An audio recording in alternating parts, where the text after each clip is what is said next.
శ్రీ నారా చంద్రబాబు నాయుడు గారు, మీ మానసిక పరిస్థితి బాగుందా సార్?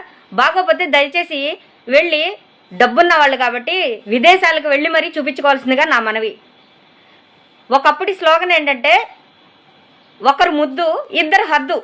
ఇప్పుడు మీరు మీ స్టేట్మెంట్లు 3, 4 అయినా పర్లేదు అంటున్నారు. అంటే మీరిచ్చే 40,000 కోసం సంతలో నాడా దొరికిందని ఒక గుర్రాన్ని కొనుక్కొచ్చుకొని దాన్ని పెంచినట్టు ఉంటుందన్నమాట.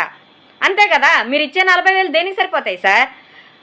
ఒక ఆడకూతురు 9 మాసాలు 9 నెలలు ఆ బిడ్డని క్యారీ చేయాలంటే ఎంత శక్తి కావాలి? ఆ అమ్మాయికి విటమిన్స్ గురించి, లేదా మీరిచ్చే 40,000 ఆ అమ్మాయి 9 నెలల మెయింటెనెన్స్ సరిపోతాయా?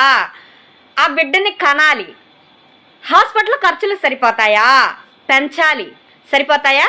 అంటే మీరిచ్చే అమ్మ ఒడి, మీరిచ్చే పథకాలు ఉంటాయి కదా, 1500, గ్యాసు, వీటి వల్ల గెట్టనైపోతారా సార్?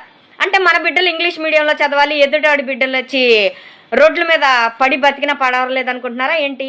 అసలు నాకు తెలియక అడుగుతున్నాను, ఏ స్టేట్మెంట్లు ఇస్తున్నారు సార్ మీరు? ఏ స్టేట్మెంట్లు ఇస్తున్నారండి అసలు?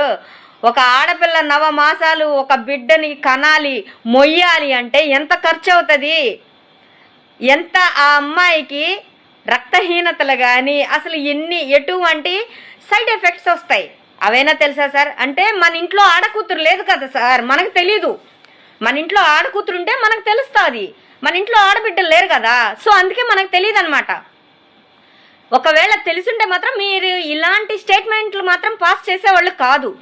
దయచేసి మీ మానసిక పరిస్థితిని సరిచూసుకోవాల్సిందిగా రాష్ట్ర ఏపీ ప్రజల తరపున నా మనవి.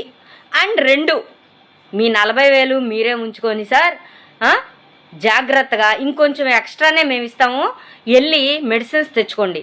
ఇతర దేశాలకు వెళ్ళి, మీ దగ్గర డబ్బులు లేకపోతే.